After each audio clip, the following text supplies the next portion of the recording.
Bonjour, je m'appelle Mustapha Ben Kalfat, je suis directeur de PGE, PGO et de Jobtimis qui coach pour les entretiens d'embauche et je vais vous parler des questions qu'il faut poser aux recruteurs. Il est, disons-le bien, essentiel de poser des questions lors d'un entretien de recrutement. Ça devient suspect si vous avez affaire à quelqu'un qui doit intégrer votre entreprise, qui s'inscrit dans la durée et qu'il n'a aucune interrogation, qu'il ne s'est jamais demandé avec qui il allait travailler, comment s'était passée l'intégration des précédents employés, etc. Donc, obligatoirement, en marge d'un entretien, il faut avoir réfléchi à toutes les zones d'ombre qui persistent et qui vont être éclairées par les réponses de la personne qui vous accueille, qui est souvent votre premier contact au sein de l'entreprise. Alors oui, il faut poser des questions, mais pas n'importe quelle question.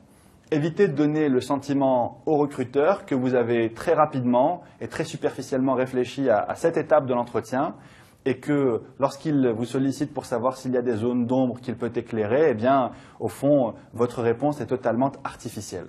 Il faut donc éviter de poser des questions sans grand intérêt, ni pour vous, ni pour le recruteur.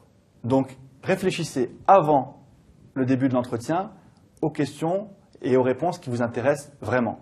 S'il n'y en a pas, posez-vous des questions car c'est normalement un signe de mauvaise préparation de l'entretien d'embauche. Même si ça peut obséder certains d'entre vous, évitez de tout de suite parler d'argent.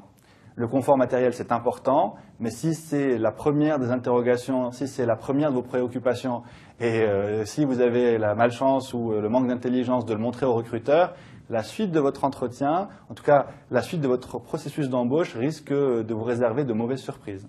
Je conseille, lorsqu'il s'agit de préparer des questions pour l'entretien, de s'intéresser aux grands projets de l'entreprise, de se demander comment on va y être intégré, donc d'associer la personne qui vous accueille au sein de l'entreprise à cette intégration progressive et à votre rôle de maillon dans cette chaîne. Je conseille également de commencer à parler d'objectifs. Quels seront les objectifs qui vous seront assignés, dans quel délai on espère que vous arriverez à atteindre les objectifs. Je trouve que ce sont des questions plus pertinentes et qui servent votre candidature. J'ai fait passer plusieurs dizaines, plusieurs centaines même d'entretiens de motivation. Pour le meilleur et pour le pire, mais très souvent, lorsque je demandais aux candidats s'ils avaient des questions à me poser, ils ont répondu par la négative. C'est la pire façon de conclure un entretien et j'espère par mes conseils vous avoir évité de tomber dans ce piège.